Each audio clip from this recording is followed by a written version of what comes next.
Hello guys, ये है खूबसूरत मोहब्बत एपिसोड 46 का पार्ट 3। तो चलिए शुरू करते हैं। रानी जी की बात का जवाब देते हुए सुभाष जी कहते हैं कि ये सब अंश की वजह से नहीं, मनाली की वजह से हुआ है। अगर वो एक बारी में मान जाती ना तो ये सब नहीं देखना पड़ता। मंदिरा की हालत उसी की वजह से है। रानी जी भी उनकी ताल में ताल मिलाते हुए कहती है, हाँ सुभाष जी आप सही कह रहे हैं, ये सब उसी लड़की की वजह से हो रहा है। अरे चैन से जीने भी नहीं देती है वो हमें, और आज उसी की वजह से मेरी लड़की की इतनी तबीयत खराब हो गई। देखना आप सुभाष जी, बस एक मौका मिल जाना चाहिए मुझे, ऐसा हाल करूंगी उसका कि जिंदगी भर याद रखेगी। बस एक बार मेरे हाथ आ जानी चाहिए, वो छोड़ूंगी नहीं उसे। मौत से भी बदतर जिंदगी बना दी है उसने, अब और नहीं बर्दाश्त कर सकते हम उसे। मंदिरा की कसम, कहीं का नहीं छोड़ूंगी मैं उसे। इतना बोलते ही रानी जी की आंखों में खून उतर आया। सुभाष जी भी उनकी बातें सुन रहे थे। उनके दिल में भी मनाली के लिए कड़वाहट थी, पर वो करे तो करे क्या? उनकी समझ नहीं आ रहा था। और यहाँ कार में मनन और मनाली किसी बात को लेकर बहस कर रहे थे। उनकी बहस खत्म होने का नाम ही नहीं ले रही थी। अंश और रिद्धिमा भी गाने सुन सुनकर पक चुके थे। उन्होंने अपने कानों से हेडफोन निकाले और एक साइड रख दिए। हेडफोन निकालते ही उन दोनों को मनन और मनाली की आवाजें आने लगी, जो कि वो कब से लड़ रहे थे। रिद्धिमा ने पीछे का पर्दा हटाकर झाँका तो मनन और मनाली उसको देखकर चुप गए। रिद्धिमा मनन से कहती है कि मनन,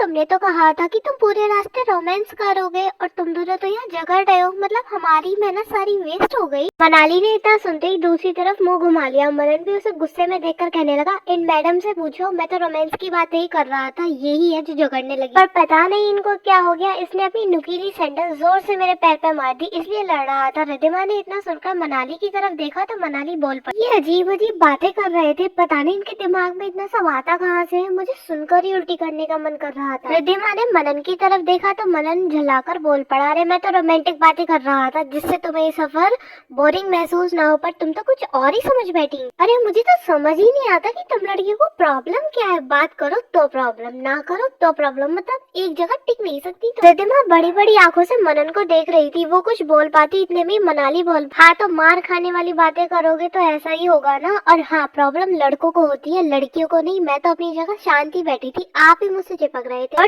चिपके तो चिपके बार बार मेरे गाल क्यों खींच रहे थे? मेरे गाल के आपको रबड़ जैसे लगते हैं जो बार बार खींच रहे थे? और चलो खींचे तो खींचे, किस करने की बात क्यों कर रहे थे? मनाली इतना ही बोली थी कि मनन ने उसके मुंह पे हाथ रख दिया और बोला, पागल लड़की, ये सब बातें कि तुम्हें दुनिया को बतानी है, जरा अपने आसपास भी देख लो, दोनों मुंह और बैठे हैं तुम्हारे पास। मनाली ने इतना सुना तो उसे एहसास हुआ कि वो जल्दी जल्दी में कुछ ज्यादा ही बोल गई। उसने शर्म से अपनी आंखें नीचे झुका ली। अंश और रिद्धिमा उसकी बात सुनकर कमेंट पास किए जा रहे थे और अंश का तो हंस कर बुरा हाल हो चुका था। मनन और मनाली के बीच में इन बातों पर बहस होती है उसने सोचा भी नहीं था। मनाली अब भी अपना चेहरा छुपाकर उन दोनों से बचने की कोशिश कर रही थी। मनन भी उन दोनों को अपना मजाक बनाते हुए सुन रहा था। उसने गुस्से से मनाली की तरफ देखा तो मनाली ने भी आंखों आंखों में ही सॉरी कह दिया। ओह गाइस, समझ रहे हो, आंखों ही आंखों में इशारा हो गया। मनन ने इतना देखकर दूसरी साइड मुंह घुमा लिया और फिर मनाली भी शांत होकर बैठ गई। यहाँ अमर तेजी से गाड़ी दौड़ाया जा रहा और निशा पूरी तरह से नशे में धुत थी और अनाप शनाप बोली जा रही थी और अजीब अजीब सी हरकतें कर रही थी गाड़ी में। उसको ऐसा देखकर सब लोग उस पे हंस रहे थे। निशा को तो बस सैम ही संभाल रहा था। ऐसे ही हंसते मुस्कुराते हुए तीनों गाड़ियां नैनीताल के लिए निकल पड़ी थी।